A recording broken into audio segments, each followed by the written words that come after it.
இப்போ நம்ம பார்க்க போகிறது ஸ்ட்ரிங் ஸ்டிச்சு. ஒரு ஸ்ட்ரெயிட் லைன் போட்டுக்கோங்க. இங்கேருந்து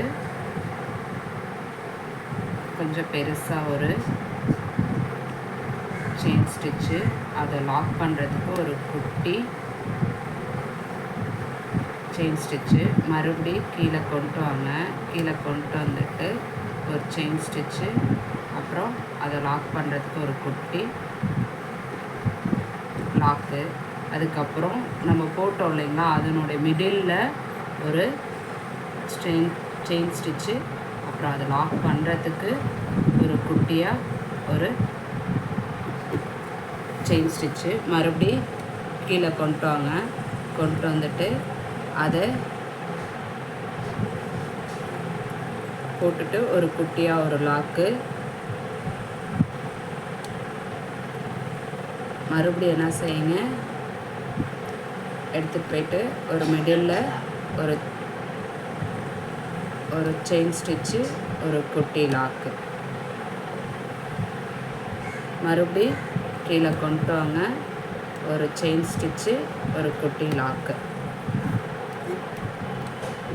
மறுபடி மிடிலுக்கு கொண்டு போங்க. ஒரு செயின் ஸ்டிச்சு, ஒரு குட்டி லாக்கு. மறுபடி ஒரு கீழே எடுத்துகிட்டு வாங்க. எடுத்துகிட்டு வந்து ஒரு செயின் ஸ்டிச்சு, ஒரு குட்டி லாக்கு. அதுக்கப்புறம் மறுபடி மிடிலுக்கு கொண்டு போங்க.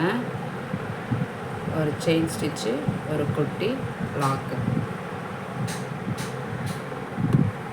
ஒரு செயின் ஸ்டிச் போடுறோம்.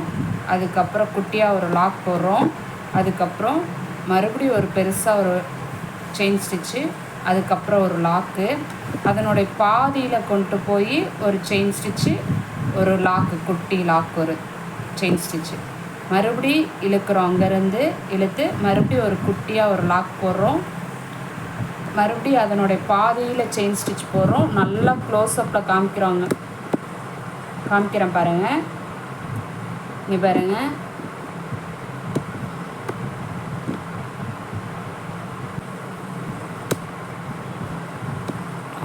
பெரிய செயின் ஸ்டிச்சு, அதுக்கப்புறம் குட்டியாக ஒரு லாக்கு.